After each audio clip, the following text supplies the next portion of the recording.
Oke, sip. Ini yang datang sudah empat. Kita mulai saja dulu karena kayaknya waktu Indonesia Barat udah jam 2 lewat 1 menit. Kita mulai dengan halo-halo dulu. Halo, Pandu. Sekarang Pandu domisilinya di mana? Halo, halo. Hmm. Makasih ya udah ngundang aku di em, sesi sekarang. Mm-mm. Aku sekarang tinggal di Kent, di Belgia. Ya, jam Belgia berapa? Jam sekarang jam 9 ya. 9. Jam 9 pagi waktu Belgia ya. Ini mungkin buat teman-teman yang wondering kenapa kok apa ya timingnya agak aneh. Soalnya rata-rata aku bukan rata-rata aku sempat ngeliat di Facebook gitu ya ada yang nanya kayak ini kenapa waktunya kok di hari Minggu, kenapa nggak di hari Sabtu karena ya uh, perbedaan time zone ini nih harus dicari tahu ya kira-kira mana yang pas enaknya di jam berapa soalnya kalau misalnya apa namanya kalau misalnya kita settingnya malam di Indonesia di Belgia berarti sekitar jam berapa mungkin sore dan Pandu ada agenda di minggu sore tersebut jadi makanya kita bikin di jam 9 pagi waktu Belgia. Dan kita sekarang mungkin mulai buat ini kali ya karena Pandu sudah mungkin cerita sekarang domisilinya di mana. Boleh di-share lagi nggak, Nuh? Kayak misal apa ya? Karena kan sekarang kita konteksnya adalah ngebahas, bukan ngebahas, ngobrol-ngobrol santai soal gimana ceritanya Pandu ini nih bisa keterima di Larian Studios dan mungkin nanti akhirnya adalah cerita gimana sih saat ngedevelop Baldur's Gate 3 ini gitu. Jadi Mhm. mungkin buat teman-teman yang baru hadir lagi, Pandu ini aku kenal Pandu awalnya sebenarnya karena dulu teman kuliah, Kuliah. teman kuliah di Telkom University dan kemudian kami seangkatan. Jadi ya pas ngelihat kayak oh ternyata Pandu ini ya sekarang lagi ngerjain Baldur's Gate dan pas aku ngeliat di LinkedIn, oh ternyata sudah 3 tahun di Larian Studios. Wah, ini udah cukup lama. Baldur's Gate-nya juga udah rilis dan kayaknya waktu yang menarik buat kita ngajak ngobrol. Jadi mungkin Pandu bisa mulai cerita kali ya sesuai mungkin apa kok teman-teman ingat di what to expect di sesi acara kali ini.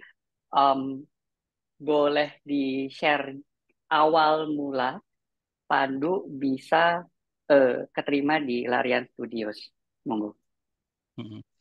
Ya, Hmm. jadi ini petualangannya cukup lama ya, 7 tahun. Dari awal ya, seperti yang kamu ceritain, kita dulu teman sekampus di Telkom.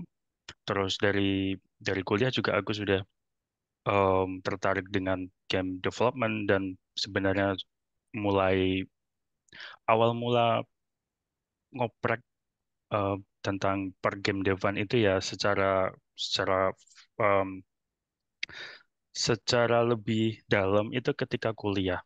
Terus lulus kuliah, aku karir pertamaku jadi game designer di Gameloft di Yogyakarta. Itu tahun 2013 itu.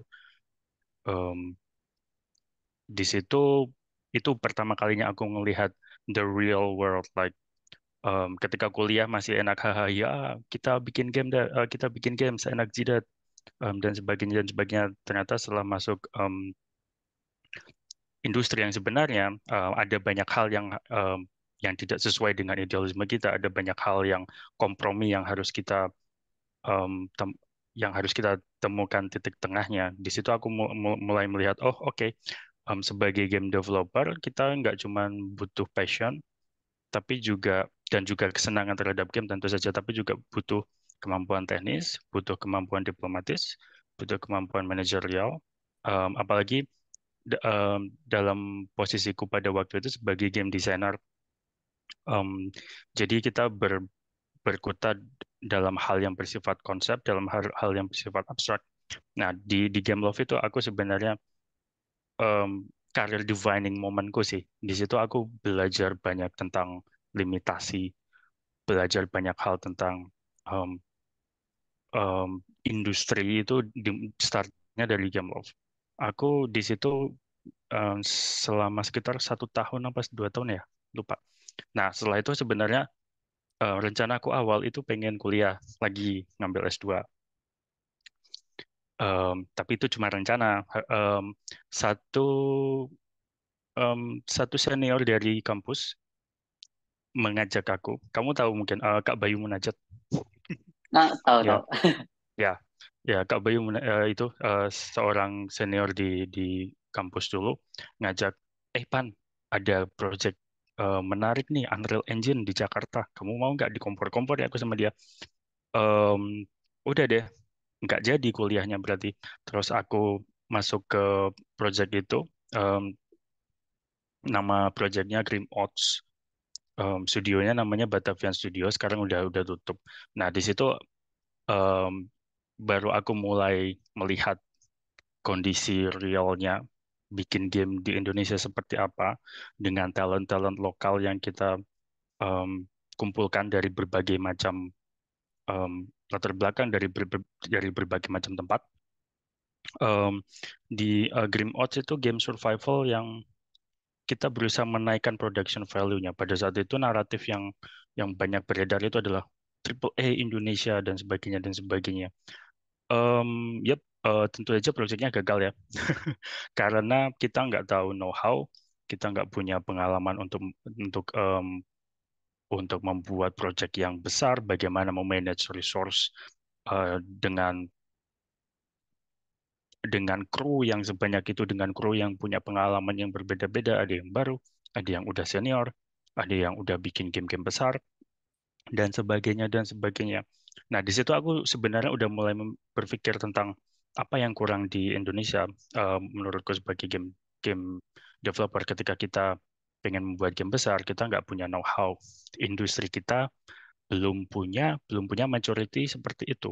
Jadi ketika ketika kita bergame dev di negeri kita, kita bisa berkutat di game-game mobile atau game-game casual atau game-game indie yang bersifat yang nature-nya itu lebih kecil, lebih bite size, jadi lebih secara durasi gameplay dia nggak panjang dan secara tim dia nggak besar. Nah, ketika kita mulai mau scale up bikin game yang besar, baru kelihatan, ternyata tidak sama at all. Jadi memang benar pengalaman itu kontekstual. Kalau kita em, punya pengalaman bikin game di game casual, nggak secara langsung otomatis itu akan kita bisa transfer ketika kita bikin game besar. Itu mulai start dari nol lagi. Itu yang aku rasakan di Project Remote itu. Jadi itu Project Grim Oats gagal, um, unplug the resource and stuff like that. Terus kami dan beberapa kru dari ex Batavian Studio memutuskan untuk um, lanjut bikin studio indie selanjutnya yang bernama Critical Forge. Nah, di sini kita beneran start dari zero membuat IP kita sendiri dengan resource yang terbatas. Eh, Waktu itu projectnya kita namakan Forge of Blood yang alhamdulillah rilis ya. Jadi itu itu cukup cukup cukup memuaskan karena pada akhirnya kita bisa rilis. Em, itu berapa lama? Kayaknya makan waktu berapa lama ya? 3 tahun kayaknya projectnya itu. Jadi kita bisa bisa bikin project from scratch, studio from scratch sampai itu rilis 3 tahun. Di situ juga em, memulai apa namanya mendapatkan insight-insight baru tentang bagaimana kita em, mengelola tim kecil. Jadi tim kecil, tim sedang dan tim besar ternyata nature-nya sangat juga juga sangat berbeda sekali. Di situ kita kita em, how shall I put it? Kita itu karena limitasi yang kita punya, jadi kita bisa lebih fokus dengan hal-hal yang bersifat fundamental dan lebih fokus ke yang penting gamenya rilis. Sebagaimanapun hasil akhirnya nanti, yang penting yang penting game kita rilis. Jadi kita menemukan kompromi di mana semua hal yang kita inginkan, passion yang kita ada dengan realita yang ada, yaitu ini produk harus rilis. Kalau misal produk nggak rilis, sebagus apapun konsepnya, sebagus apapun niat kita untuk membuat game ini, nggak ada, ya ya nothing kan, apa game itu um, matters kalau player udah bisa main gitu. Nah, itu salah satu value luar biasa yang aku um, pakai sampai sekarang. Ya, dan di situ juga aku mulai secara personal mengasah kemampuanku sendiri sebagai desainer dan melengkapi semua semua hal yang ada lah. Jadi em, dan lucunya juga, sebenarnya selama jenjang karirku aku selama 7 tahun itu aku lebih banyak berkarir sebagai programmer daripada sebagai desainer. Aku em, s- menjajaki jadi game designer itu sebenarnya lebih ke hobi, lebih ke personal project. Waktu luangku aku isi dengan bikin mod em, apa waktu itu Pillars of Eternity, mod Divinity Original Sins yang dibuat oleh Larian, terus ada Star Wars Jedi Knight, em, GTA, macam-macam lah. Jadi semua kemampuan game design sebenarnya aku asah lebih ke personal project, dan kebanyakan itu sebenarnya bikin mod. Sedangkan secara karir aku lebih banyak di programming. Dan ternyata aku menemukan em, itu adalah added value-ku. Jadi aku game designer, tapi juga programmer yang bisa ngoding C++.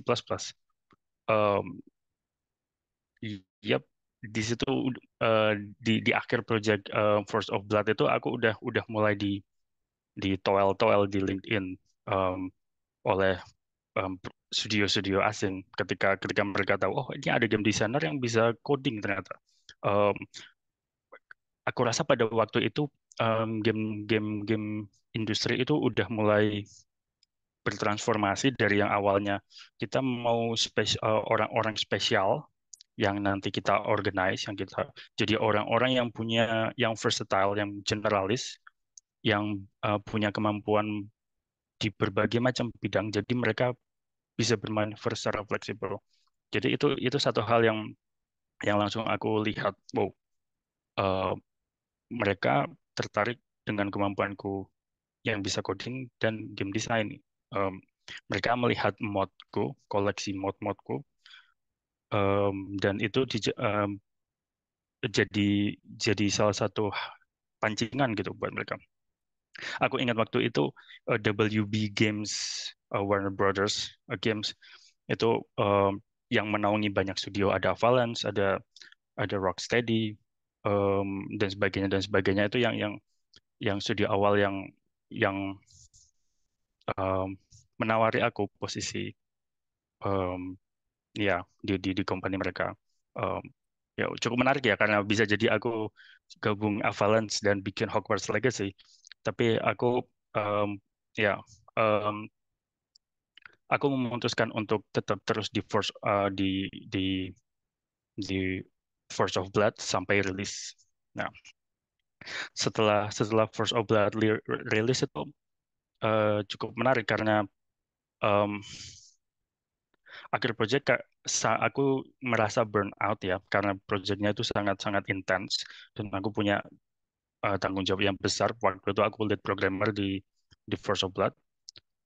Tahun 2008 akhir 2019 kita rilis, aku memutuskan untuk istirahat selama kurang lebih setahun lah. Itu aku nggak nge-game dev, itu beneran aku mau bikin mod. Semua passion yang aku yang belum aku kesampaian mau aku selesaikan dulu. Salah satu project mode besar yang aku lakukan pada itu adalah Divinity Original Sin 2. Nggak ada ekspektasi apapun. Ini aku cuman seorang fans yang um, well doing it like my own thing gitu. Cuman bagaimana kalau aku um, challenging myself dan melihat Divinity Original Sin sebagai my own game, terus hal apa yang akan aku rubah, hal apa yang akan um, aku improve dari sistem yang udah ada. Nah, jadi aku bikin mod extended Divinity Original Sin 2 mod, personal project sih. Cuman nggak aku rilis, itu cuman cuman buat buat aku sendiri. Nah, surprise surprise, em, 2019 awal kayaknya, apa Januari bulan apa gitu. Itu aku dapat email.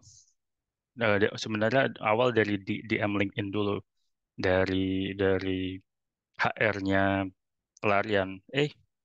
Em, kamu mau nggak interview sama kami gitu? Terus aku, oke, ya oke, sure, why not? Tentu saja aku sangat sangat sangat mau ya.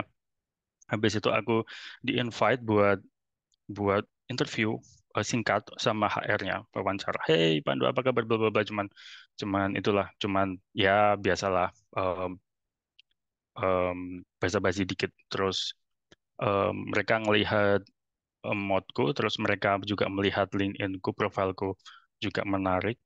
Menurut mereka same thing. Aku game designer yang bisa coding, bisa C++, bisa Lua, bisa Python, dan sebagainya dan sebagainya. Jadi punya cakupan skill yang menurut mereka cukup luas. Habis itu secara random aku langsung disalurkan ke Sven Vinke, CEO Larian. Jadi setelah aku ketemu HR, aku langsung disuruh ngobrol diskusi sama Sven Vinke. Itu hal yang paling wow wow wow, bentar-bentar. Ini aku orang antah berantah dari mana gitu, tiba-tiba tiba-tiba dapat dapat ini, kesempatan buat buat ketemu langsung dengan Sven Vinke, dan yang mana pada saat itu aku adalah fans berat larian, jadi tentu saja oke Sven, mari kita berdiskusi. Dan di situ aku merasa sangat bebas ya. Aku nggak berusaha pencitraan atau apapun. Walaupun aku udah ada, wah ini aku kayaknya mau ditarik ke larian nih, holy shit, yes. Tapi um, pada saat itu aku beneran lepas, aku beneran nggak pencitraan. Semua idealismeku itu aku sampaikan di situ. Dan em, menariknya kita ketawa-ketawa, dan kita ternyata punya brain cell yang sama. Kita punya lensa yang sama tentang industri, yang mana aku itu sangat anti industri sebenarnya pada dasarnya ya. Aku eh, in- aku merasa bisnis dan art dan passion dan sebagainya itu harus dijadikan satu kesatuan. Nggak cuman bisnis itu di atas, oh terus yang bawah itu merangkak, yang hal yang lain tuh merangkak, oh please give me money, nggak seperti itu. Jadi em, aku merasa orang-orang yang memilih di game industri harus sadar bahwa em, di industri lain dengan investment yang sama bisa jadi lebih menghasilkan dibandingkan di game industri. Em, kalau kita udah mulai masuk ke game industri, harus sadar bahwa this is not a good investment at all.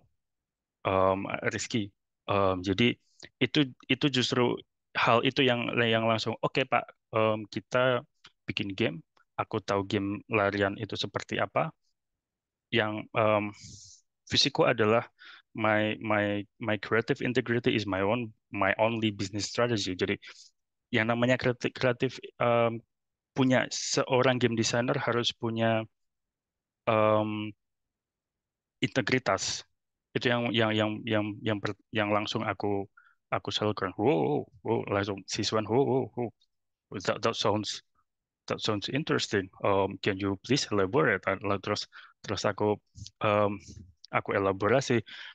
Um, Menurutku permasalahan utama di game industri sekarang itu um, adalah banyak eksekutif, banyak decision maker menggunakan market data dan analisis sebagai facade of legitimasi. Itu sebenarnya hanya kedok untuk um, their personal um, validasi validasi dari dalam mereka sendiri. Aku menemukan banyak facet of legitimacy di sini. Banyak game yang pada akhirnya jadinya gagal karena data dan market analysis itu tidak digunakan dengan um, humanis. Banyak pada akhirnya dari hasil data itu melihat player cuma sebagai angka dan statistik, tapi bukan sebagai player yang beneran punya experience, yang experience itu sangat personal dan narrow. Lensa player itu berbeda dengan lensa designer, lensa developer. Sebagai developer, kita melihat data dan mengolah data jadi data yang besar, jadi data yang abstrak. Kita mungkin bisa jadi kita konstruk itu jadi bell curve, terus kita lihat normal distribusinya. Oh, semua player ngumpul di tengah ini, maka kita bikin game yang seperti itu dan sebagainya dan sebagainya. Tapi sebagai player, mereka nggak peduli mau ketika aku main game di sini di Belgia, aku nggak peduli ada orang lain main em, di Indonesia misalnya dengan style yang berbeda, dengan main meta atau dan sebagainya. Semua player itu melihat game dengan lensanya sendiri. Tapi sebagai developer kita memaksakan bahwa game itu dikonstruk berdasarkan ini generalization yang sangat besar dengan blanket desain yang sangat besar. Nah, di situ em, salah satu masalah utama di secara industri ya menurutku. Ya, dan itu yang satu hal yang aku bawa ke larian juga. Em, jadi kita mendesain game dengan lensa sebagai player. Di sistem yang aku buat, semua data analytics harus dikombin dan harus ditantang dan harus di-challenge dengan observasi empirical. Kalau aku melihat satu data statistik dan dari data statistik itu ada kesimpulan bahwa player punya behavior A, B, C, D, kita harus punya playtester yang ada di tempat secara langsung. Apa sih istilah Toyota apa Gemba ya? Ya itulah tabayun atau apapun lah. Jadi playtester harus ada aku harus ngelihat playtester di tempat dan mereka main langsung di record. Setelah itu kita em, kita interview. Jadi itu rahasianya larian sebenarnya itu. Kita punya dari sistem desainer em, aku punya data analytics dan sebagainya. Terus di sisi lain di semua studio yang kita punya kita ada playtester yang kita lihat secara langsung. Dari data analytics itu kita compare dengan observasi kita langsung. Hasilnya apa? Hasilnya bias. Ini juga yang menarik. Hasilnya bias. Loh kok bias bagus?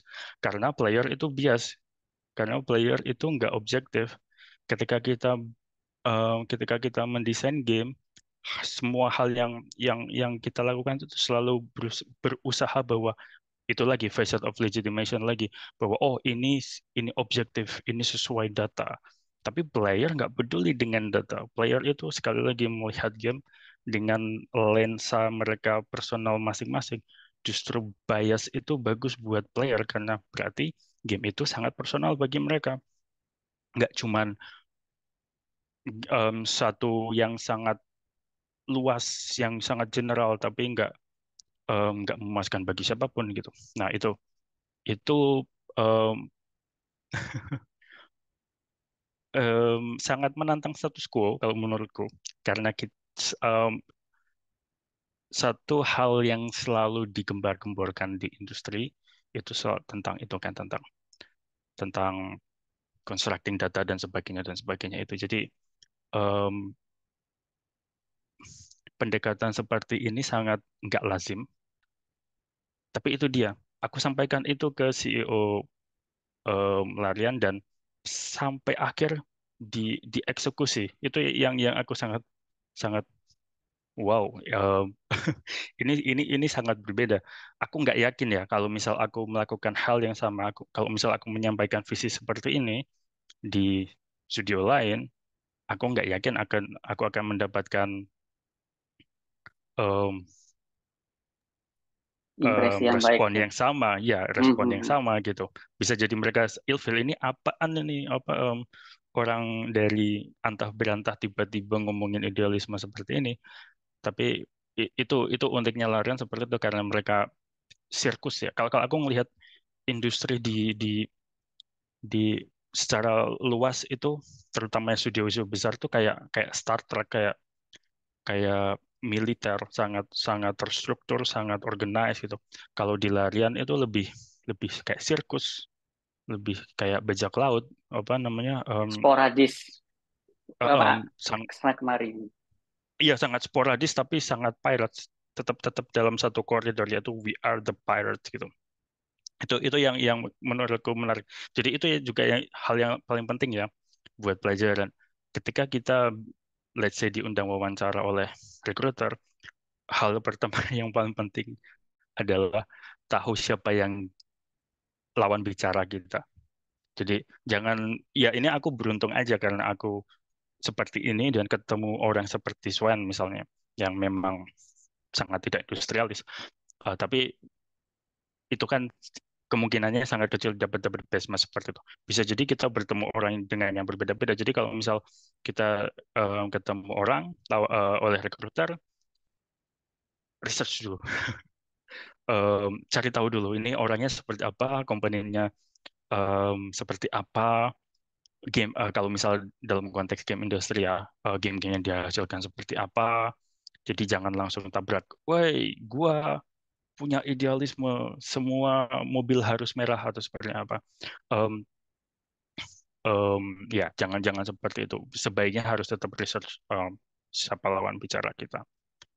Udah, Sven, ya itu sebenarnya lebih lebih panjang lebar lagi, apa namanya, aku punya banyak konsep yang aku sampaikan ke Sven dan sebagainya itu 1 jam sendiri. Em, tapi anyway, kita skip. Eh, Setelah bicara dengan Sven, em, seemingly aku rasa sih aku pas, udah lewat itu ya wawancara. Oke, aku ngobrol lagi sama HR, terus HR bilang, oke, kamu sekarang bakal dipertemukan oleh head of design producer. Pada saat itu design producer namanya David Walgrave. Kalau di BG3 itu di credits, orang pertama Sven Winke, orang kedua David Walgrave. BG3 directed by Sven Winke, produced by David Walgrave. Jadi aku ketemu sama David Walgrave. Holy shit, David Walgrave. Karena aku udah ngelihat dia eh, di banyak video larian ya, jadi aku tahu dia desain producer. Terus kita bicara dari konsep producing, karena aku juga tertarik dengan producing. Jadi hal apa yang hal apa yang aku obrak-abrik di larian? Satu halnya adalah waterfall. Jadi satu konsep yang aku bawa ke larian adalah kita bikin BG3 pakai waterfall. Hore. Satu hal yang sangat aneh menurutku, karena di era modern sekarang yang digembar-gemborkan adalah uh, changes, iteration, Scrum, agility, bla bla bla bla. Kalau aku, satu hal yang sangat mengerikan bahwa itu udah jadi kultus, udah dikultuskan, udah diagamakan.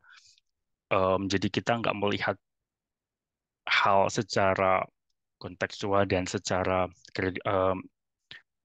kita nggak melihat apakah ini benar-benar metodologi yang akan berguna bagi organisasi kita, tapi cuma melihat mereknya A, oke, merek A bagus, kita masukkan gitu.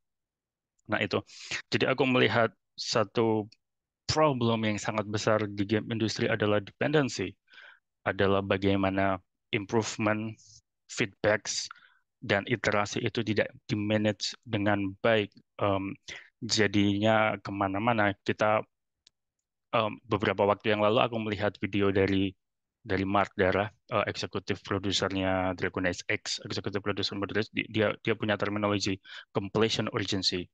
Aku suka terminologi itu karena aku juga punya hal yang sama. Oh, completion urgency.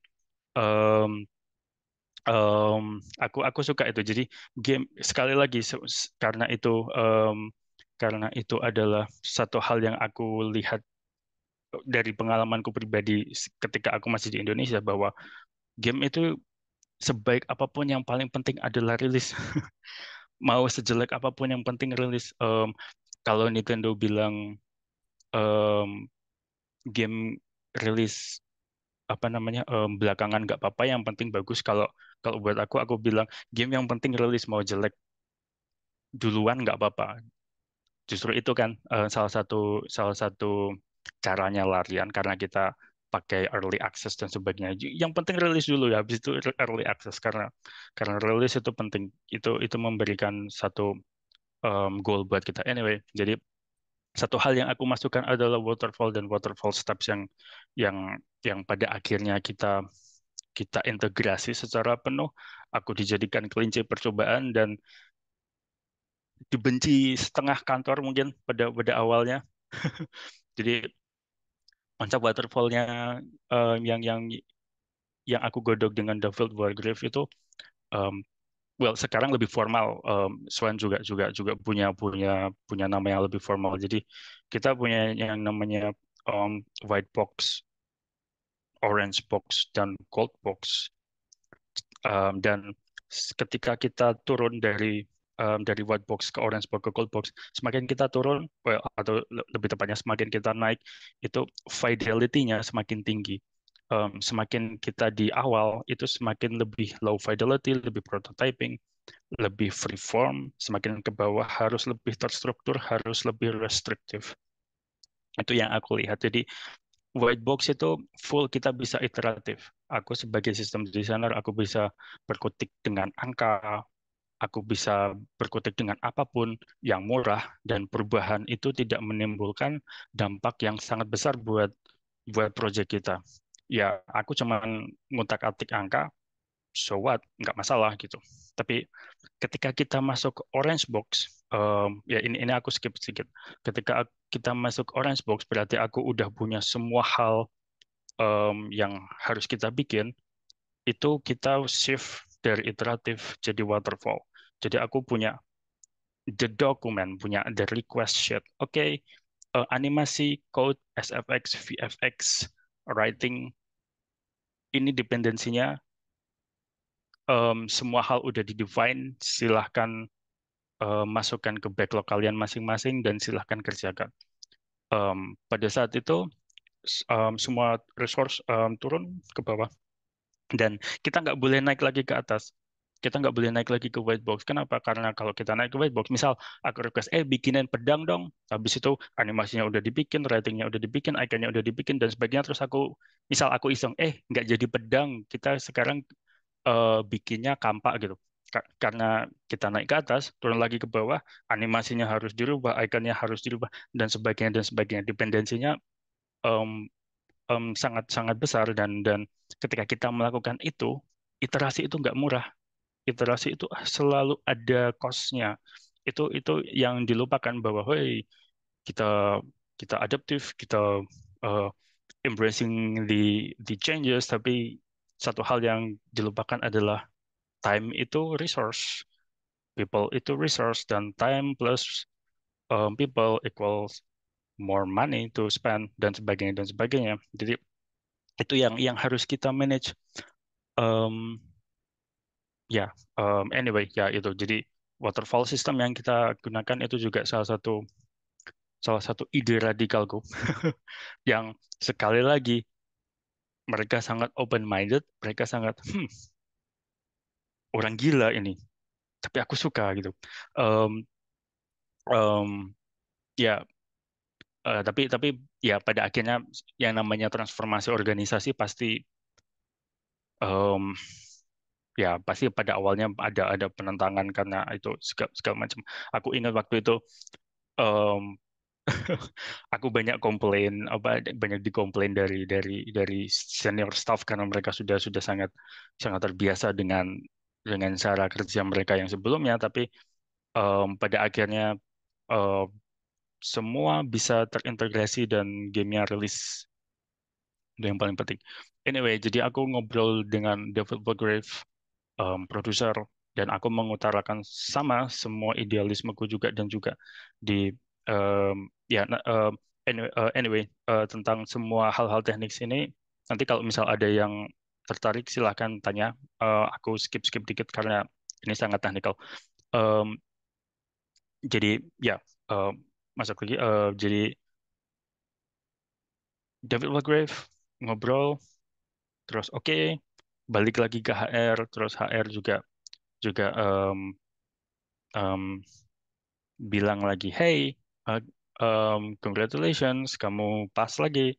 Sekarang ketemu raja terakhir, uh, lead designer Nick Pechanin, my mentor. Ya, jadi aku ketemu lead lead system designer Nick Pechanin. Um, terus di sini kita ngobrol tentang teknis, tentang sistem desain dan sebagainya. Yang mana aku cukup ngoprek. Satu hal yang ternyata aku merasa beruntung karena aku mempelajari um, game-game analog seperti game-game tabletop, pen and paper. Aku nggak cuman belajar video game as a video game, tapi juga medium lain, ada animasi, ada film dan sebagainya. Itu yang ternyata cukup ambil bagian um, yang membuatku lulus di larian dan yang aku gunakan di larian. Jadi aku diwawancara Nick Pecanin, um, ngobrol teknis, ditanya tentang teknis. Setelah itu langsung technical test. Aku disuruh, oke, bikin kelas baru di Divinity Original Sins pakai Divinity Engine. Langsung, ting, aha, aku ingat 1 tahun sebelumnya ketika aku istirahat, aku sibuk nge-mod Divinity Original Sins tuh. Jadi aku sudah siap technical test aku kerjain em, dengan durasi yang sama tapi with extra. Yang mana yang mana menariknya itu juga jadi jargonnya Larian nanti menariknya jadi jangan bikin produk yang cuman passing grade, harus dikasih ekstra, harus lebih dari passing grade itu gitu. Jadi itu juga sama. Jadi aku dikasih waktu sekian, aku jadi lebih cepat, tapi sisa waktunya ini aku improve. Terus anyway, udah jadi em, evaluasi, terus seemingly beliaunya suka, habis itu udah setelah itu aku masuk larian. Ya, tapi dramanya belum berakhir karena pada waktu itu COVID. Jadi masuk larian pertama kali itu cukup menarik, apalagi ketika ngurus-ngurus visa dan sebagainya itu. Wow, kantor-kantor tutup, COVID. Em, ya, sampai Belgia juga kosong, kayak kayak gue amati. Waktu pertama kali masuk ke kantor, cuman Sven dan Nick eh, yang menyambut aku. Selain itu kosong. Ya itu secara singkat perjalananku 7 tahun dari antah berantah di Jogja sampai pada akhirnya di Belgia. Kira-kira seperti itu. Ini singkat tapi sampai hampir 30 menit. Waduh, Ya wow, itu karena sejarah di tujuh sum tahun up ya. gitu Jadi ya, saya ya dari tujuh ya. tahun sampai Anyway jadi ya, wah ya. aku nge-skip banyak hal-hal yang teknis. Tapi kalau misal ada yang berminat tentang hal-hal yang teknis atau tentang tentang game industri secara luas. Mungkin nanti kalau misalnya ada waktu ya, Prim ya, di sesi tanya jawab silahkan. Siap-siap. Oke. Duh, Mhm. nah ini nih ada mungkin kan apa ya? Mungkin karena dulu kan aku juga game dev ya, jadi mungkin ngerti beberapa istilahnya. Cuman kan ini aku kurang tahu yang join ini apakah game dev juga kah atau emang dia cuma penasaran Mhm. prosesnya. Aku mau nanya beberapa istilah nih yang mungkin asing gitu ya. Pertama, tadi kan Pandu sempat mention soal designer. Sedangkan yang namanya desainer tuh kalau di dunia web itu kan ada istilah namanya UI UX designer. Terus nah yang dimaksud Mhm. dengan Pandu sebagai desainer nih, apakah yang ada hubungannya mungkin dengan sprite animation yang Mhm. gerakan Oh ya, sprite itu jadi ataukah sistem apa ya ngedesain sistemnya? Itu dulu mungkin. ya jadi sistem sistem desainer itu ngapain gitu ya? Apa Hmm, gitu? Makhluk apa? Jadi em, sistem desainer itu dulu zaman dahulu kala ketika game development lebih simple, ketika game itu lebih simple, em, ada posisi yang namanya mythical position yang bernama game designer, em, atau game planner kalau di Jepang. Em, jadi sistem designer itu mirip dengan posisi game designer pada zaman dahulu kala, yaitu bikin planning, bikin konsep, dan bikin rules. Jadi istilahnya apa ya?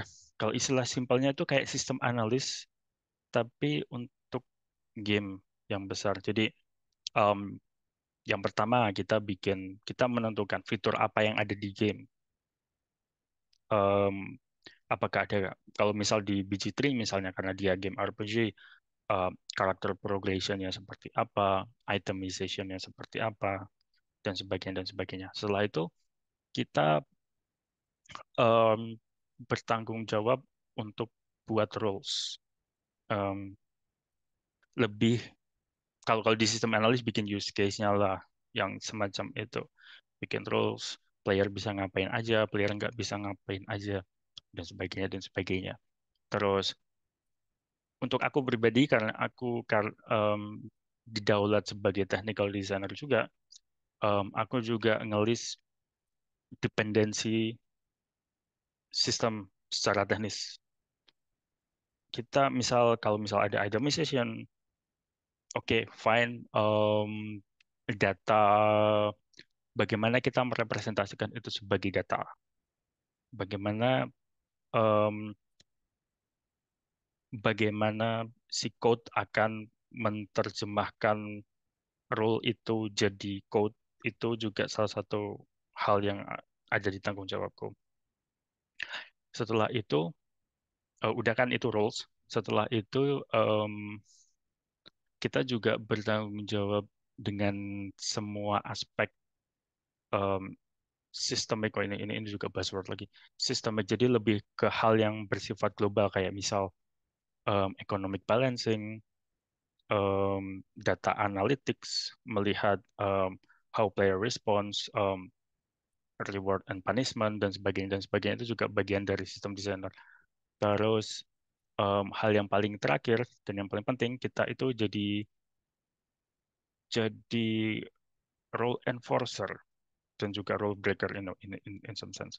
Jadi kita bikin rules dan kita juga yang nge-enforce. Jadi dalam semasa production itu kita yang harus kita yang bertanggung jawab bahwa semua game itu ada di dalam satu visi, yaitu rules itu ada masih di dalam satu lingkup eh, kita, dan nggak kemana-mana nanti jadinya nggak jadi game ya itu.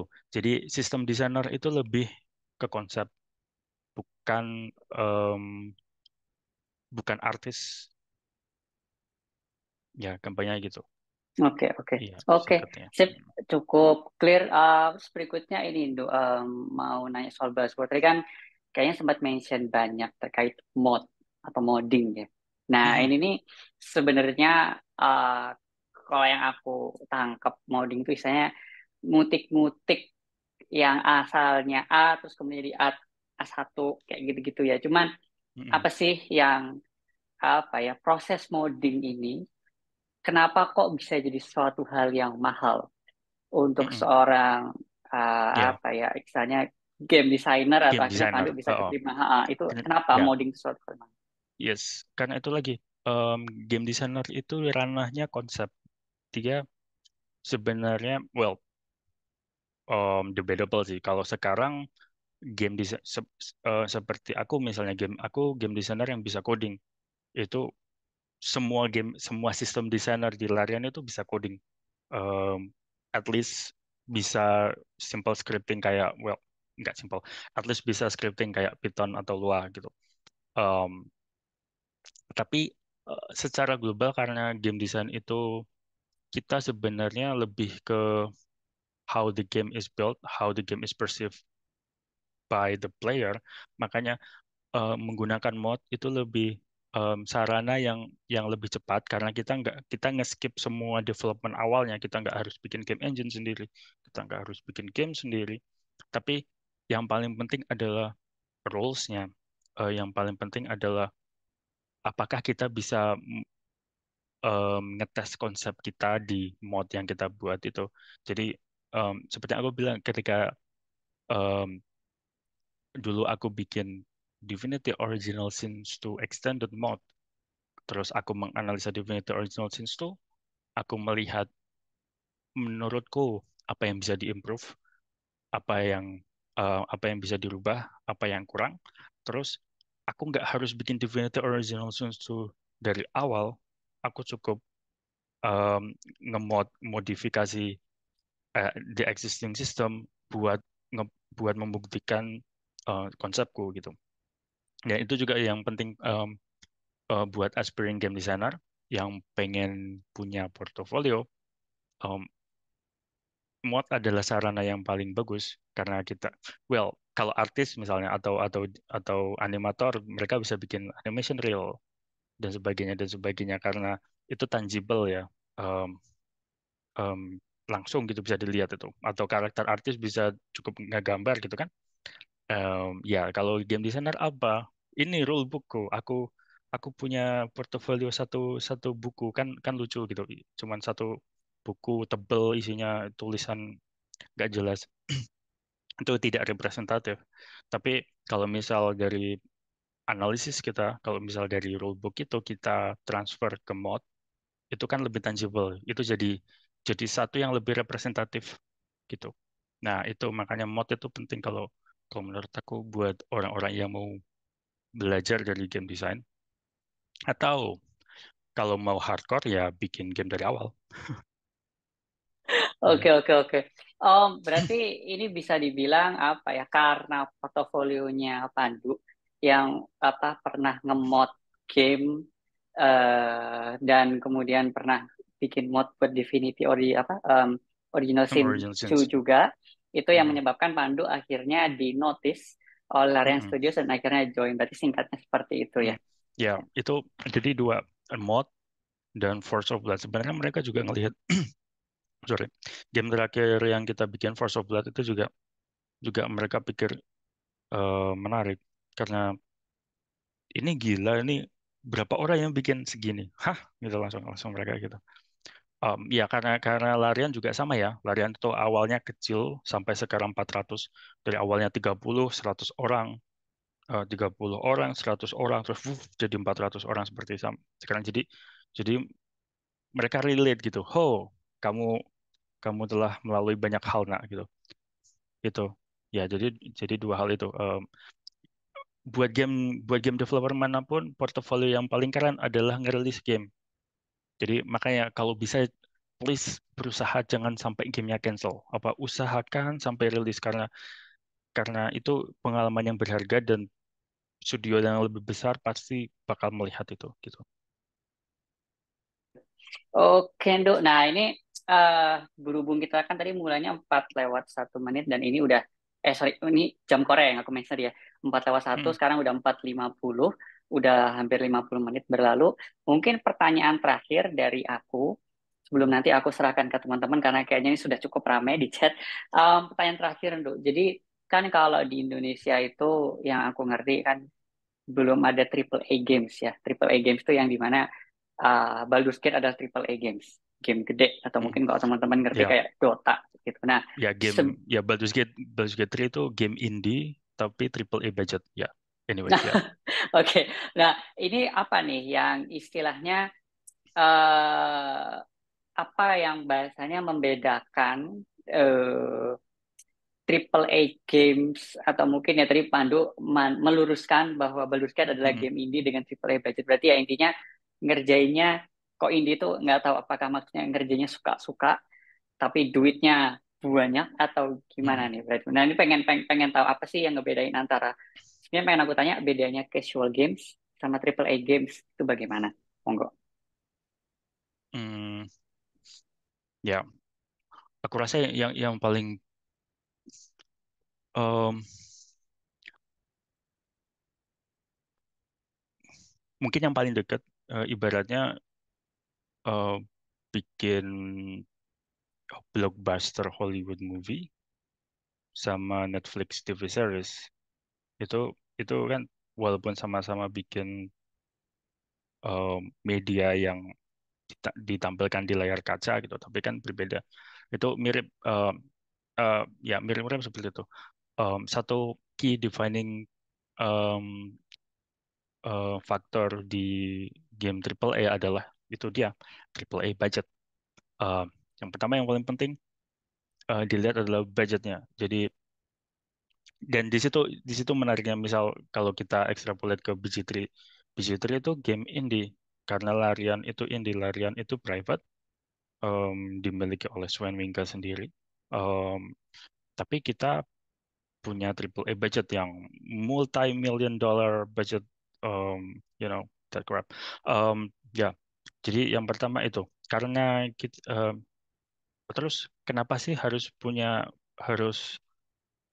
harus sampai itu si game itu budgetnya besar? Karena kita mau dari target demografinya mau luas. Jadi karena target demografinya mau luas, hal yang paling penting adalah, well, believe it or not, packaging. Kalau kata orang don't judge a book by its cover. Kalau sekarang kasusnya adalah people judge the game from its cover. Like dari segi presentasinya, dari segi production value-nya, um, ya people judge itu.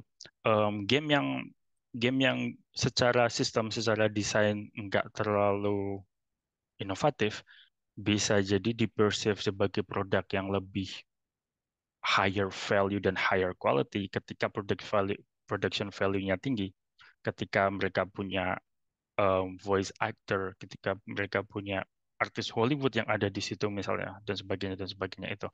Makanya itu salah satu um, defining factor dari triple A games sekarang. Nah, ya yang pada umumnya ya. Tapi BG3 berusaha men-challenge itu sebenarnya bahwa apakah triple A itu hanya di budget, hanya di production value, ataukah triple A itu nggak penting? Ya, apakah terminologi triple A itu nggak penting? Yang penting adalah the end result. Em, itu jadi ya jadi itu. Terus buat game casual, well simple, target demografinya juga beda. Casual gamer berarti em, game yang target demografinya bukan buat, jadi bisa jadi game itu desain untuk the core demographic dan juga ada orang-orang yang beneran main game dan juga buat orang yang cuman pengen killing time, bukan orang yang main game secara intens tapi mungkin mau meluangkan waktu 10 menit, 5 menit, 15 menit buat main game buat killing time.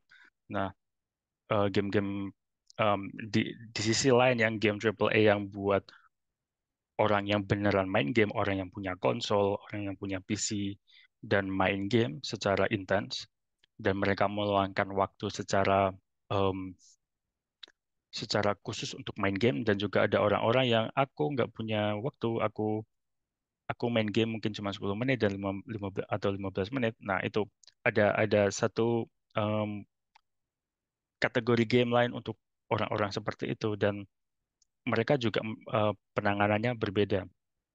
Dan jangan salah ya, walaupun bisa jadi game-game seperti itu budget untuk bikinnya kecil, tapi budget untuk marketingnya sangat besar. Em, Mungkin sama, mirip dengan budget marketing triple A game. Em, ya karena pada akhirnya mereka banyak yang menggunakan bisnis model premium, dan bisnis model premium berarti mereka dapat uang ketika player keep playing the game, walaupun kecil, walaupun singkat-singkat, yang penting terus-terusan gitu. Nah, itu salah satu em, em, perbedaan antara keduanya, dan tentu saja karena dari production value sangat berbeda, dari sisi kompleksitas sangat berbeda. Satu hal yang paling kelihatan dari triple A games itu kompleksitinya, dari dependensinya, karena yang harus di em, banyak hal yang sangat high fidelity, sangat sangat sangat em, dari sisi production value sangat besar. Jadi untuk membuat game yang dengan production value sebesar itu juga juga sangat sangat kompleks gitu, dibanding game em, yang enggak yang mengandalkan low fidelity dan stylized, misalnya seperti banyak game casual dan banyak game mobile misalnya, seperti itu. Ya, Oke, oke, oke. ya itu, itu em, secara garis besar aja ya. Nanti ya 1 jam sendiri kalau mau aku kasih pointer satu persatu. Ya, nanti kalau misal ada yang pengen em, ya tanya, silakan. Mhm.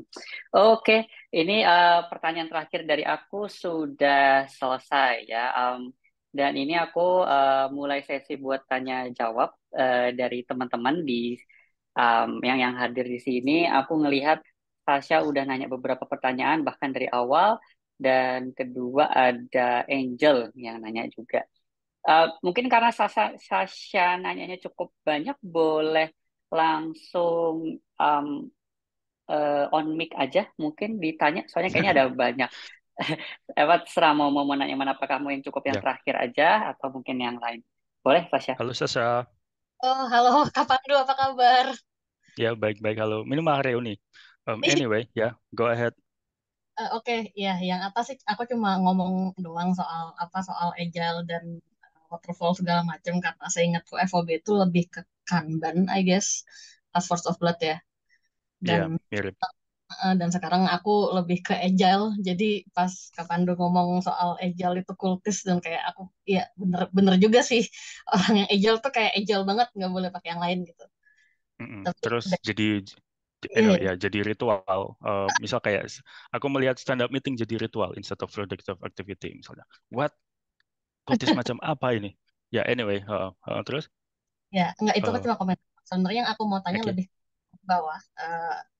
Pertama lebih kayak gimana rasanya kerja di bawah Swen? Kayak apakah Mm-mm. dia highly involved sama tim, terus kayak Mm-mm. idealnya gimana? Apakah leadershipnya dia solid, dan eh, terus kerja di game indie dengan budget triple A kayak yang tadi Kapandu bilang, itu apakah masih berasa kerja di indie atau rasanya jadi malah korporat gitu loh?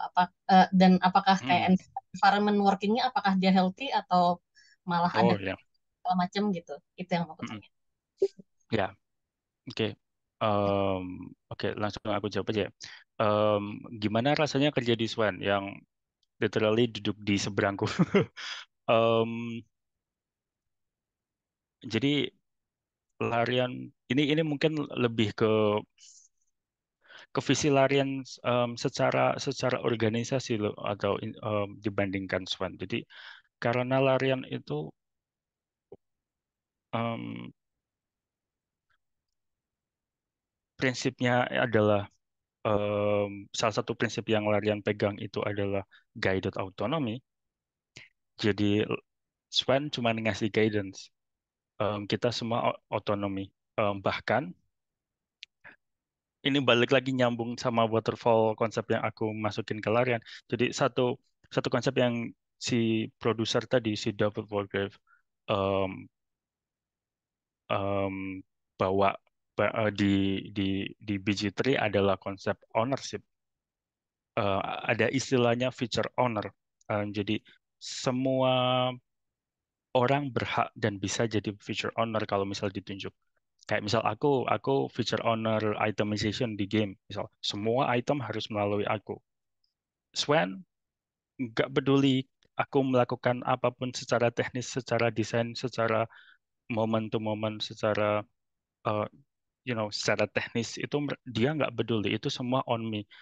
Swan mempercayakan aku terhadap hal itu dan cuman ngasih guidance aja dan ngasih review gitu. Jadi intinya seperti itu. Dan itu terjadi di semua di semua lini di pelarian.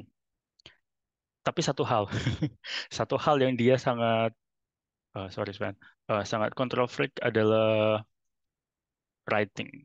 Jadi aku ingat dia itu sampai jam 10 malam. Aku juga waktu di situ berarti hey surprise aku juga crunch. Em, Sampai jam 10 malam duduk di ruangannya sama 3 writer, em, buka editor secara langsung, dialog editor yang isinya notes tree kemana-mana, terus dia ngedit sendiri satu persatu. Dia ngedit sendiri satu persatu em, di depan lead writer, di depan principal writer, dan mereka cuman cuman deg-degan itu apa namanya, oh, waduh, di Swan ngecekin dialog note one by one dari ribuan notes yang kita punya gitu. Jadi itu kalau sebagai writer di Larian ya good luck. Tapi kalau kalau sebagai desainer di Larian we are free. Semua semua situasi semua situasi situation itu terminologi yang kita pakai buat quest. Semua quest yang ada di Larian itu dibuat secara bottom up. Jadi semua ide datang secara sporadis dari bawah, dari scripter punya ide, writer punya ide, terus dijadiin satu, terus baru naik ke atas, dicek sama writer, sama lead writer dan sebagainya, dicek sama desainer, naratif designer, baru itu dijadikan satu. Terus baru nanti di bubbling up lagi ke Swan buat oke, approve, enggak gitu. Jadi semua hal yang kayak kayak gitu free. Ya, itu larian.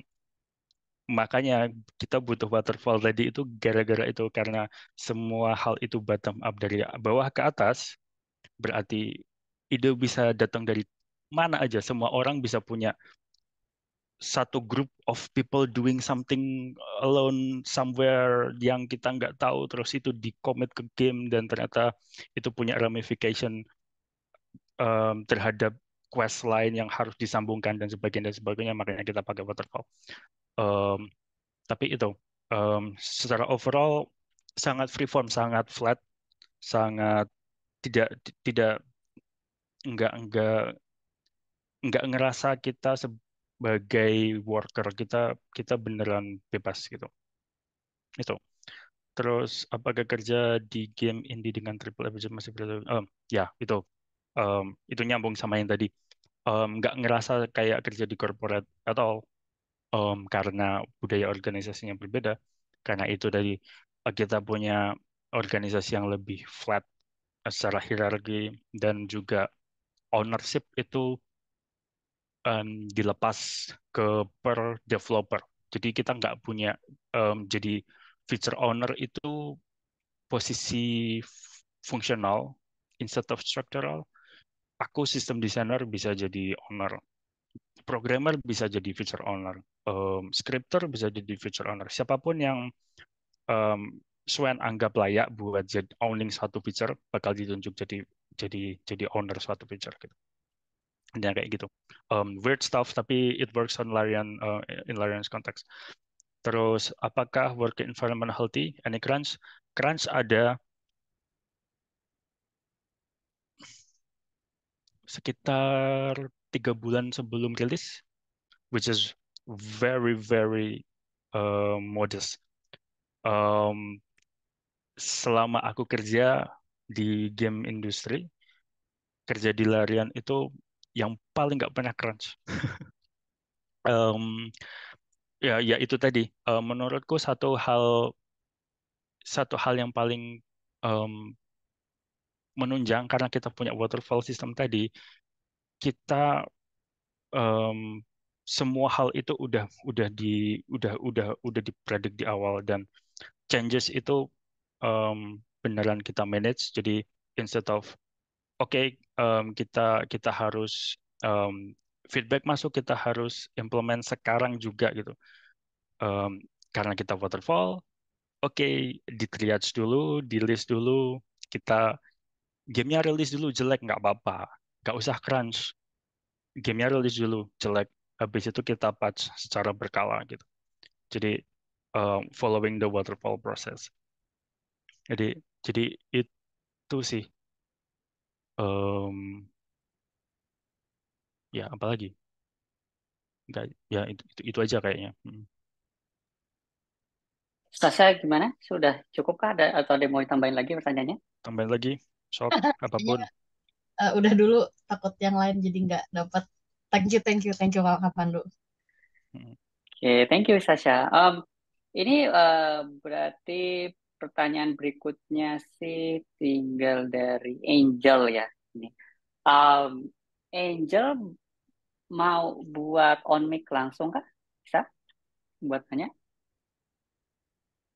Halo, halo, bisa? Halo, oke. Halo. Halo, mau tanya nih soal modding tadi.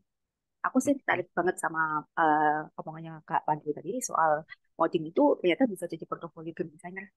Nah, Hmm. aku mau tanyakan adalah bisa cerita nggak soal experience-nya step by step atau terus belajar sama terus nge-modding itu apa aja?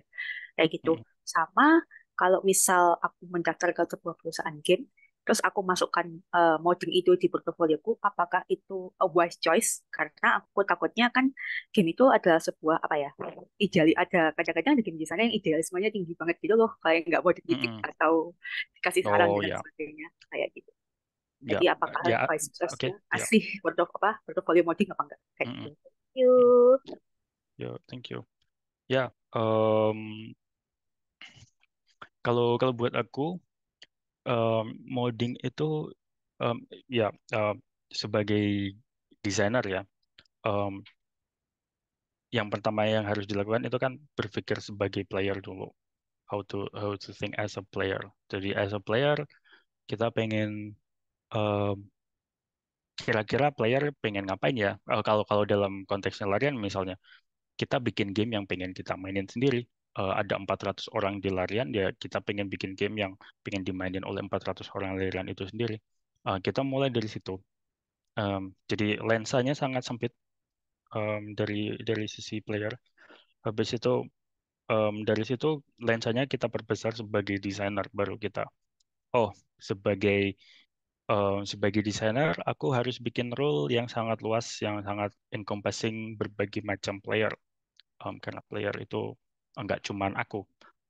Nah, dari situ kita mulai mulai bikin roles kan. Nah, tapi permasalahan dari roles itu semua itu cuman on paper, cuman abstrak, nggak kelihatan. Nah, jadi hal yang paling penting dari modding itu yang pertama adalah em, kita ketika sebagai desainer ya, bukan bukan sebagai player yang hobiis gitu. Jadi si mod itu harus em, jadi media untuk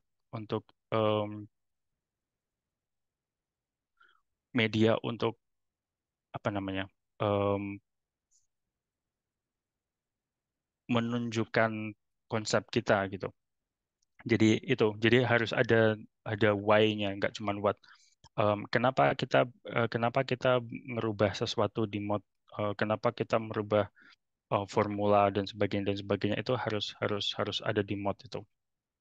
Terus em, untuk untuk step by stepnya sebenarnya, em, start with the game that you like dulu. Karena kalau saranku ya start with the game that you like, with the game that you play. Karena kita berinteraksi dengan game itu secara langsung. Jadi lensa playernya kan langsung dapat itu secara yang sangat sempit dari momen ke momen.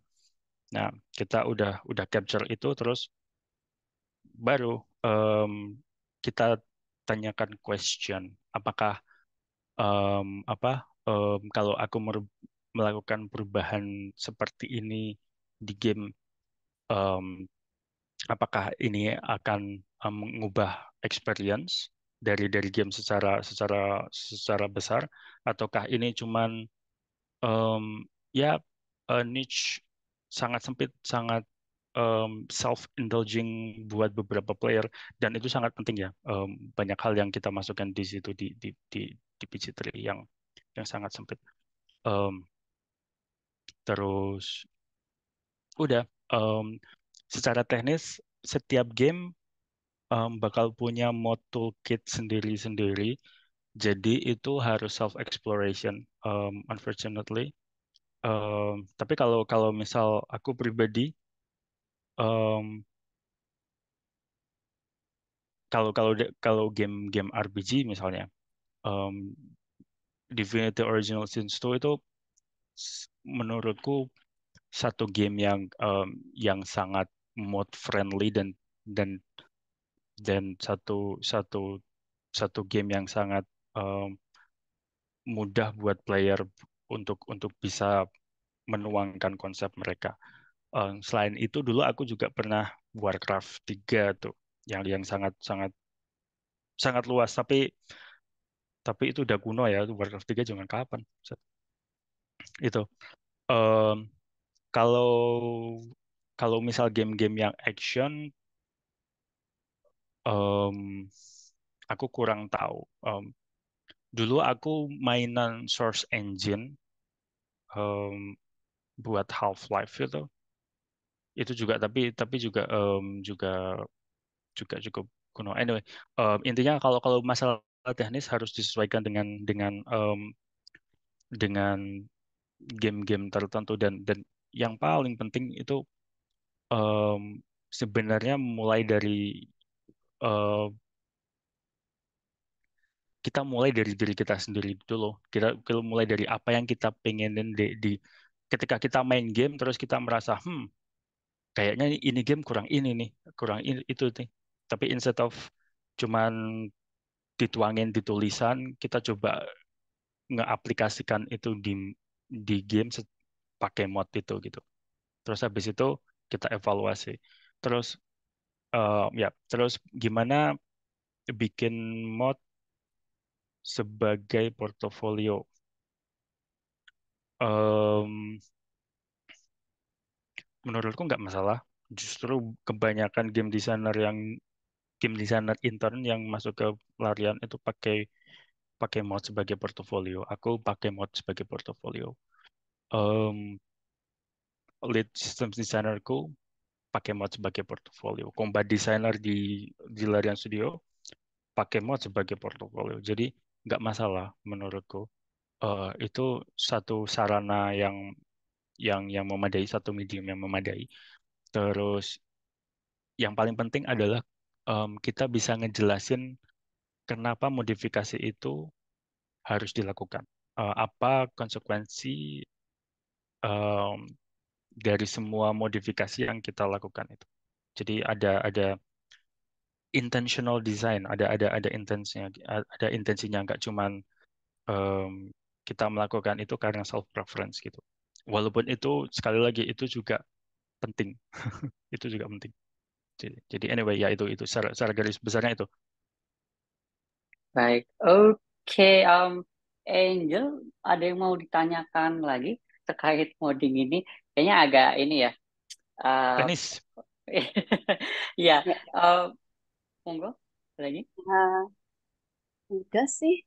Sama kalau bisa di-share portofolionya soal meeting nggak ya? Aku masih belum kegambar kalau masukin portofolio, itunya dimasukin apa aja. Mhm. Em, kalau kalau em, portofolio apapun sih kalau menurutku idealnya kalau kita punya satu misal kita punya satu em, apa istilahnya satu site sendiri lah. Misal kita punya satu site website portofolio kita, terus kita masukin di situ. Itu menurutku udah cukup memadai. Terus yang penting itu tadi ada portofolio, ada si modnya untuk game apa, terus ada ceritanya, ada kenapa kita membuat mod ini dan apa alasannya itu. Itu yang paling penting. Em, jadi si recruiter cuman tinggal ngeklik, oh kamu ada di sini, klik klik klik klik gitu. Ya sayangnya aku nggak bisa nunjukin modku yang aku pakai di Larian karena itu dipakai internally, unfortunately. Jadi ya gitu. Oh, I see. Oke, kalau dari Mhm, aku sudah sih. Thank you ya Kak Pandu. mhm, Ya.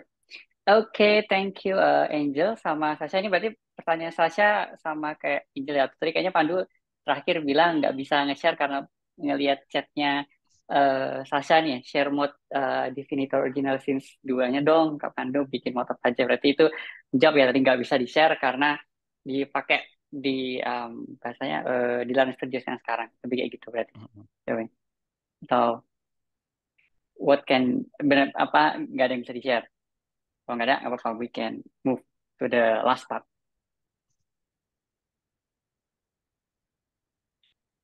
Halo? Mhm, mhm, mhm. Oke. Oke, nggak ada ya. Sip, kita lanjut ke ini deh tuh. Ini karena di timeline kita itu 90 menit, jadi udah tinggal 10 menit lagi. Jadi mungkin dari aku terakhir nih, sebelum kita tutup ya, kalau teman-teman tidak ada yang mau bertanya, mungkin bahasanya pesan kali ya buat teman-teman game dev yang istilahnya pengen mengikuti jejaknya Pandu sebagai apa ya sistem desainer di Larian Studios itu apa mungkin bahasa mungkin step-stepnya sekali lagi mungkin nggak tadi kayaknya udah dibahas sepanjang obrolan ya mungkin bisa bantu di review mungkin kan sekarang karena di Indonesia banyaknya game casual what you need to do or the apa ya game developer game system game designer Indonesia to needs to do untuk Mhm. bisa di levelnya Pandu sekarang monggo Nduk, terakhir. Di levelnya Pandu kayak apa? Enggak, kalau kalau aku pengen fokus ke found your own value kayaknya ya. Find your own branding. Bahkan aku pribadi aku bilang aku secara profesional itu bukan desainer yang spesial, tapi aku spesialis. Aku RPG designer. Secara spesial aku RPG designer dan um, studio yang butuh sistem desain yang banyak digunakan di game RPG bakal mencari aku. Jadi yang pertama itu dulu apa find your own value dulu and your own brand of course. Um, Kayak misal aku melengkapi diriku dari dua sisi, dari sisi desain dan sisi teknis. Jadi kalau kalau istilah HR-nya apa sih? Kan ada yang nama apa? Ada I model, ada T model, apa sih itu? Ada V model, terus ada Oh, buat karakter Y apa model. oh, tipikal orang seperti apa ya? V Ya, V kayak gitu gitu. Oke, ya ya, ya. ya, ya, yang semacam itu. Em, Kamu mau jadi developer yang seperti apa? Itu dulu. Kalau aku, ya itu tadi. Aku pengen pengen jadi desainer yang lengkap, generalist all rounder, dan aku beneran fokus ke situ dan aku menjual hal itu ke recruiter itu.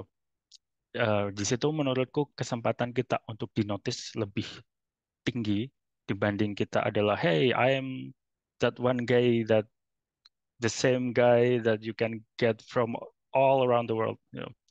Ya itu menurutku itu bakal bakal em, susah buat dinotis itu. Apa bedanya kamu sama programmer India apa? Mereka lebih murah. Misal, em, misal ya. Tapi kayak gitu. Jadi yang pertama find your own value, terus terus ya terus keep stacking on that. Karena aku pribadi nggak bisa nggak ada jaminan bahwa kita akan dinotis oleh siapapun, itu nggak ada jaminan gitu. Tapi setidaknya kalau misal kita mencolok, kita punya skill set yang lengkap gitu, itu kemungkinan di hire bisa lebih tinggi. Menurutku sih secara garis besar itu. Sip, sip, sip. Ya, ini sesuai lah ya dengan mindsetku sebagai recruiter. Karena ya kita kan apa ya orang Indonesia yang tinggal di antah berantah yang pada dibilang Pandu. Untuk kita bisa bersaing di level internasional tuh effortnya harus 2 kali lipat. Beda Berkali-kali mungkin. lipat, nggak cuma iya. Iya, gaji 2 kali pun berkali-kali lipat. Karena ya Iya. kalau misalnya ya apa Larian Studios base-nya di Eropa, berarti ya mungkin mereka bisa nyarinya dengan bahasa dengan mudah ya. Nyari mungkin ya programmer dari Eropa atau mungkin dari Barat. Kenapa harus jauh-jauh sampai ke Asia Tenggara yang Mm-mm. gimana? Oh ternyata Bali itu bagian dari Indonesia ya. Yang mungkin ada yang seperti Mm-mm. itu. Jadi emang harus berkali-kali lipat. Oke, terakhir nih, tadi kupikir tidak ada yang bertanya, tapi ternyata masih ada pertanyaan nih dari Dirga. Mungkin Dirga ini biar suasananya enak. Mau langsung on mic buat bertanya, boleh? Iya boleh. Halo Hmm, Mas Pandu. Ya aku Halo. mau nanya dikit sih. Oke. boleh, go ahead. Halo, ini dirganya masih ada nggak? Um, Oke, ini karena nggak tahu nih dirganya Eh, masih. Oh, boleh? Halo, ya. Ya, iya, Halo. iya. Ya. Oke, Lanjut, lanjut. oke. Barusan internet aku kayaknya down. Ya, aku kayak mau nanya, boleh tahu thinking prosesnya Mas Pandu saat bikin suatu sistem dari awal dan sampai akhirnya diimplementasi ke final product gimana, dan gimana Mm-mm. caranya bikin balancing buat sistemnya tersebut dengan Oh, itu ya. sistem-sistem Oke. lainnya juga gitu. Oke.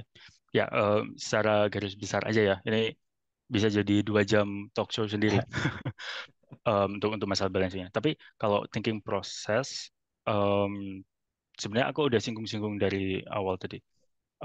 Jadi yang pertama, aku bakal melakukan dua dua level. Yang pertama, selalu mulai dari how the player think and how the player see the game. Like, jadi balik lagi, lensanya dikecilin dulu sebagai player. Um, Player akan main dari momen ke momen dengan lensanya sendiri secara individual. Yang paling gampang ya kita terapkan itu ke diri kita sendiri. Kalau kita main itu habit kita seperti apa sih? Hal-hal apa yang kita suka, atau hal yang paling sering aku lakukan adalah melihat let's player di YouTube. Itu selalu aku lakukan. Jadi aku bisa mengecilkan lensaku, melihat player from the moment to moment secara secara lebih spesifik gitu. Dari dikecilin dulu. Habis itu sebanyak mungkin, kalau kalau kalau bisa ya. Habis itu kita kita ganti lensanya. Kita copot helm sebagai player, kita kita sekarang pasang sebagai desainer. Oke, sekarang sebagai desainer lensanya harus besar. Kita bikin rule yang harus encompassing 99% dari player tanpa harus menghilangkan 1% player yang punya niche needs. Jadi aku singgung tadi, kalau misal kita pakai data analytics, kita bikin bell curve-nya, kita bikin distribusi normal. Tentu aja aku bikin rules yang akan mengencompassing semua, sebesar mungkin semua populasi yang ada di normal distribution. Tapi yang di pencilan itu, kalau kalau di konteksnya larian itu em, nggak bakalan dilupakan. Itu juga bakal dimasukkan ke rules-nya. Jadi special needs. Jadi em, walaupun dia dia nggak bakal populer, walaupun mungkin 1% player akan menemukan itu tetap dimasukin. Jadi itu satu. Yang pertama, lensa kecil, momen to momen gameplay, lensanya dibesarin, jadi the whole rules yang bisa mencakup semua hal. Itu yang pertama. Habis itu Setelah itu hal yang paling penting adalah dependensi. Karena semua orang bisa jadi idea man. Aku punya ide, kayaknya bikin game shooter keren nih. Tapi yang sering dilupain sebagai desainer adalah dependensi dan resource-nya.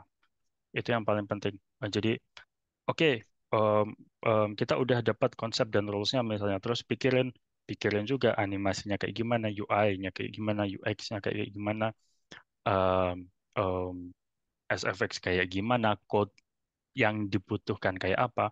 Kita nggak perlu tahu langsung secara deep semua hal itu kita dapetin pada satu waktu, nggak masalah. Tapi kita harus paham dan kita harus sadari bahwa pada akhirnya semua hal itu, semua dependensi itu harus jadi harus ada isinya sebelum feature itu, sebelum sistem itu kita bilang oke ini jadi gitu. Itu.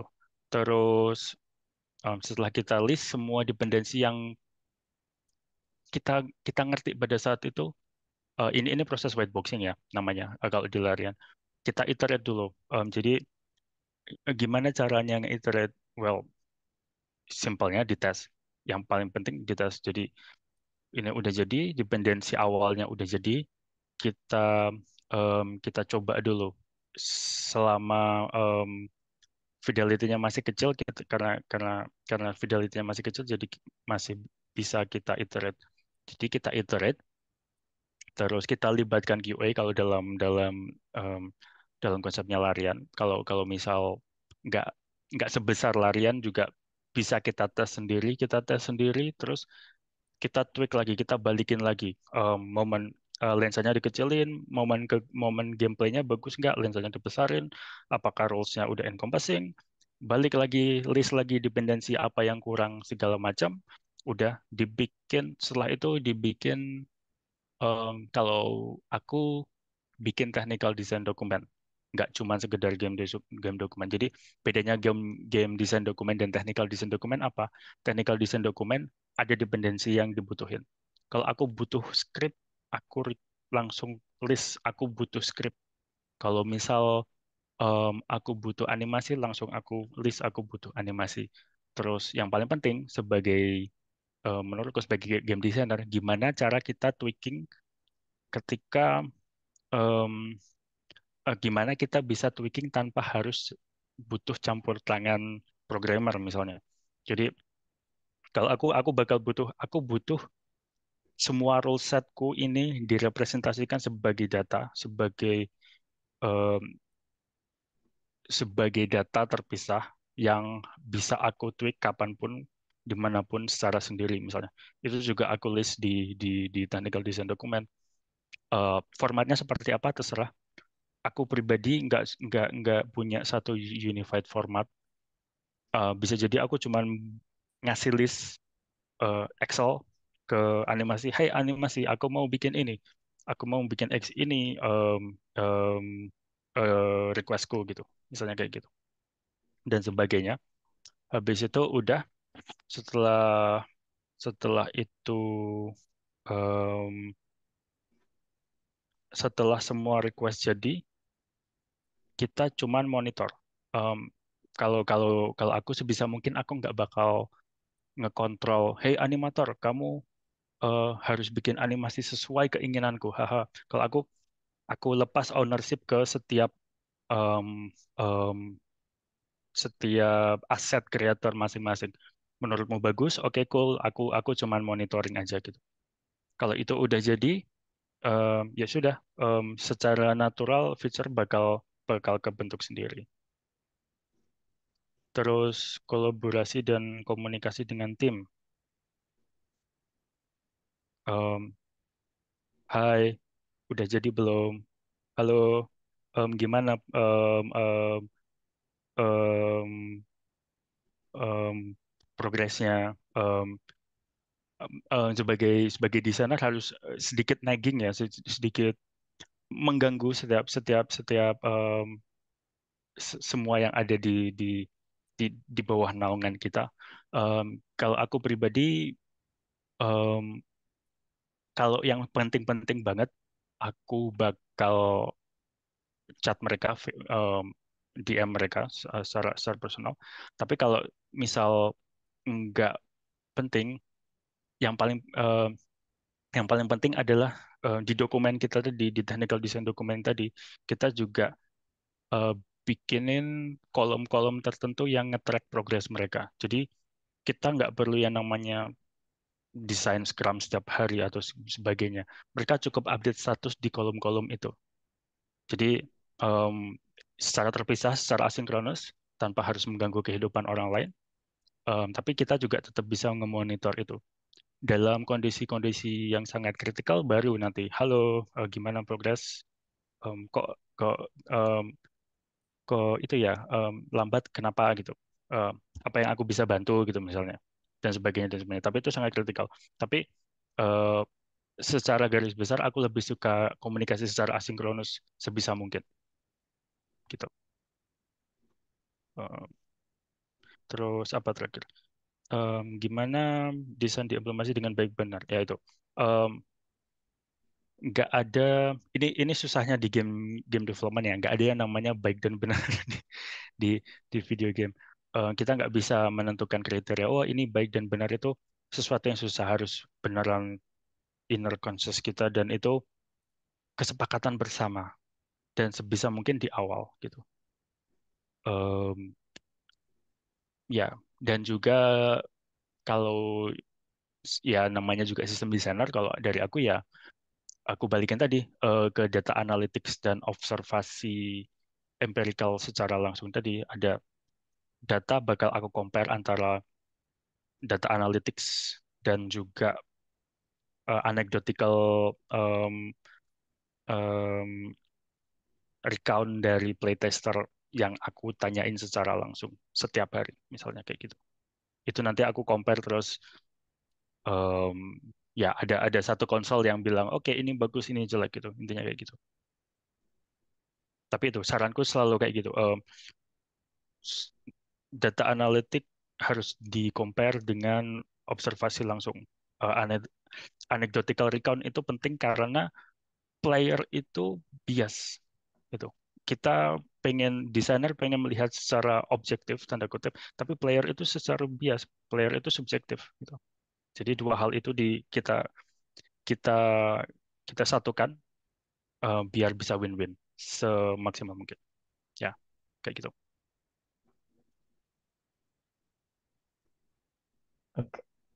Ya, thank you Mas Pandu buat jawabannya ya. Surprisingly, sistem kerjanya mirip dengan aku sih. Jadi menarik juga Oke, ya. good. Ya. Thank you. Mhm. Oke, Nduk, ini sebenarnya karena sudah 90 menit ya, sebenarnya aku pengen tutup. Cuman ini ternyata ada satu pertanyaan lagi dari Rido, kira-kira berkenan buat dijawab kah atau mau ditutup saja? Oke, nggak masalah. Bisa, oke siap. Oke Rido, ini teman-teman saya mohon maaf ya, jangan ada yang nanya lagi. Soalnya udah 90 menit, kasihan padunya capek. Em, ini terakhir, Rido mungkin boleh langsung on mic ya, buat sekalian nanya. Di Oke, sini nggak? thank Oke. you kesempatannya, Mas Prima.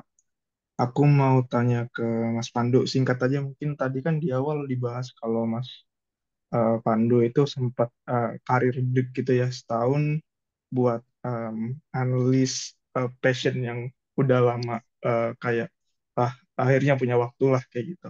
Mhm. Nah, gimana sih Mas Pandu itu kayak di awal apa ya istilahnya kayak aku mau break setahun atau 2 tahun sampai sebelumnya berkarir di tempat yang baru. Kebetulan kan kalau nggak salah tadi di tempat yang sekarang itu sewaktu Mas Pandu lagi nge-mod game gitu ya, tiba-tiba Mhm. eh, ada offer gitu ya kayak kamu Mhm. coba apply di tempat saya. Nah itu gimana sih awalnya Mas Pandu itu nge-budget waktu itu apakah setahun 2 tahun terus setelah itu kalau misalkan nggak dapat offer di tempat sekarang plannya seperti apa karena sekarang Ya. kondisinya aku lagi di posisi Mas Pandu pada waktu itu jadi kayak Hmm. butuh insight lah kayak gitu. Thank you. Iya. Ini ya. Aku break itu unintentional sebenarnya ya, karena aku em, waktu itu burn out sebenarnya. Jadi aku stres karena akhir project itu ya berbagai macam masalah lah intinya.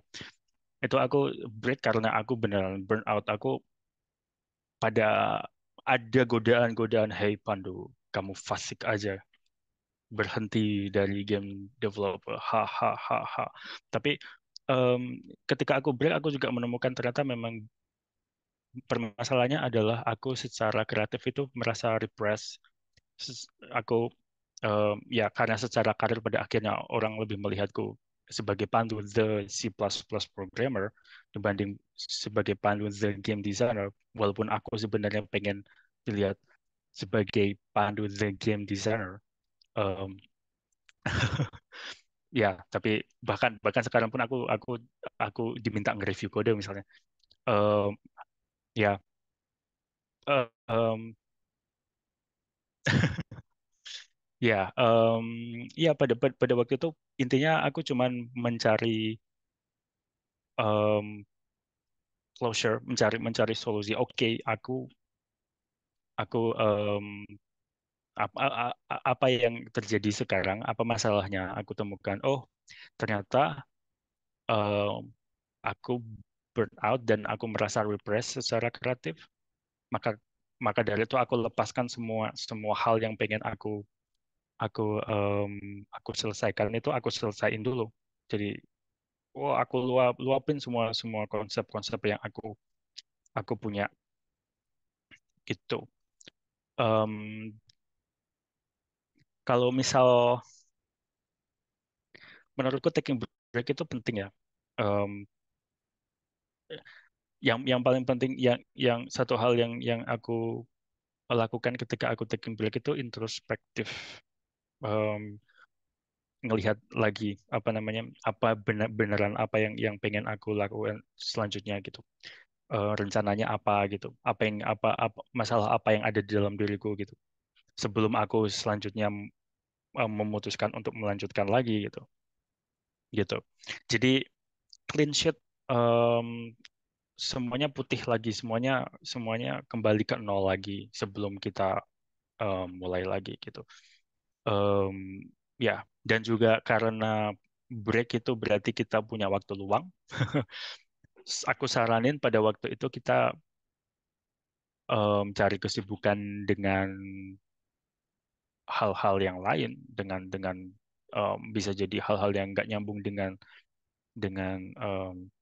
em, disiplin ilmu kita. Misalnya aku belajar storyboarding segala macam ketika aku break karena pada akhirnya aku ada waktu untuk itu gitu. Terus itu membuatku em, sadar bahwa game designer adalah masih passionku. Makanya aku balik lagi ke situ gitu. Intinya sih gitu. Nggak ada nggak gimana gimana. Aku rasa kalau kalau dari diriku sendiri. Oke. Cukup menjawab sih, kurang lebih kayak sebenarnya udah ada jawaban, cuman dari jawabannya Mas Pandu, oh ternyata sama gitu. Thank you Mas Pandu. Iya. Mm, Thank you. Ya, good luck ya. Iya, Ya emang, siap. thank you Rido. Ini pas banget ya berarti buat menutup sesi kita karena apa ya kadang kan kalau kita ngomongin kayak aku ngeliat obrolan yang cukup berseliweran gitu ya, ngomongin passion, ngomongin dengan bahasanya mungkin realita, kadang tidak beririsan. Wah, itu yang Nggak jadi masalah. nyambung. Iya. Ya, Nah, ya aku beruntung aja ketika pada akhirnya passionku beririsan dengan apa apa aku sebagai profesional gitu. Tapi kan nggak semua orang seberuntung aku misalnya aku punya privilege seperti ini misalnya. Ada orang yang butuh butuh hidup dan mencari mencari penghidupan itu juga sesuatu yang sangat honorable gitu. Jadi ya ya. so Ini anyway ya. masalah masalah semua umat manusia gitu. Bahasanya antara mungkin ya tadi ngejar passion dengan apa namanya terbentur dengan realita dan kadang ya kalau beruntung apa passion itu tuh beririsan dengan realita dan ini mungkin kapan-kapan nanti kita akan coba bahas kali ya, entah sama Pandu lagi kah atau mungkin sama yang lain, bagaimana bahasanya mungkin buat apa ya, untuk nangkep harusnya bagaimana, nggak ada harusnya sih, tapi karena kan kadang emang eh, kita sebagai manusia sulit ya untuk Kompromi, ya, ya, iya iya, ya. Harus kompromi bisa kompromi antara antara passion dan profesionalisme itu. Cari kompromi di tengahnya itu gimana itu iya iya iya. penting itu. Ya, oke, sip. Dari aku sudah mungkin udah dicukupkan ya, karena ini sudah lewat 90 pas 100 menit, 101 menit tepatnya. 101 menit kita ngobrol, dan aku ucapkan terima kasih buat Mas Pandu yang sudah berkenan hadir di sesi pertama ke apa ya? Mungkin ngobrol talk show nih. Jadi mungkin kalau teman-teman yang baru hadir sini eh, apa sesi ngobrol kayak gini ini akan lebih banyak ya teman-teman, dan aku harapannya pengen menghadirkan mungkin orang-orang, anak-anak Indonesia ya yang berkiprah di STEM, Sains, Teknologi, Engineering, dan Medicine dari seluruh dunia, dan kita bisa sharing-sharing, ngobrol-ngobrol di sini gitu. Nah, jadi nanti teman-teman juga yang istilahnya pengen rekaman ini nanti akan aku upload di YouTube. Dan kalau misalnya nanti teman-teman, aduh aku malas sih nonton kayaknya udah 100 menit, aku akan upload tulisannya, mungkin bahasanya mungkin rangkumannya ya, summary di Substack, Substacknya Karir Craft. Jadi teman-teman mungkin kalau berkenan mau subscribe, nanti aku akan bikin summary-nya dari obrolan kita ini. Jadi biar suatu saat kita bisa revisit dan mungkin bisa dibagikan ke teman-teman yang lain. Dari aku sudah cukup sekian. Terima kasih banyak sekali lagi Pandu dan teman-teman yang sudah hadir sampai 101 menit ini. Saya ucapkan terima kasih semuanya atas kehadirannya dan antusiasmenya bertanya ya. Aku nggak nyangka di sesi pertama ini yang nanya lumayan antusias. Dan sampai jumpa di sesi sesi berikutnya. Terima kasih Pandu dan teman-teman. Bye bye. Thank you. Bye bye, thank you. Thank you.